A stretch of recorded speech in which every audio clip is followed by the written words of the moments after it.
Tales. এই গল্পটা 3000 বছর আগের।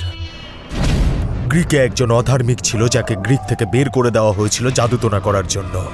তার আত্মা পুনর্জন্ম না হওয়া পর্যন্ত কষ্ট সহ্য করে গেছে। আরে বাপরে, এটা কি?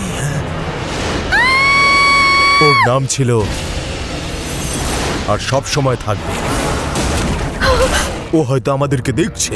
তুমি কি দেখতে পাচ্ছ না যে ও শরীরের অংশ কালেক্ট করছে যাতে ও আবার বাঁচতে পারে? আমরা তাকে কি করে মারতে পারি যে 3000 বছর ধরে মরেনি? ওর থেকে দূরে সরে যাও। আমাকে সাহায্য করো। হ্যাঁ, তুই তো রাজকুমারীকে কোনোদিনও পাবি না।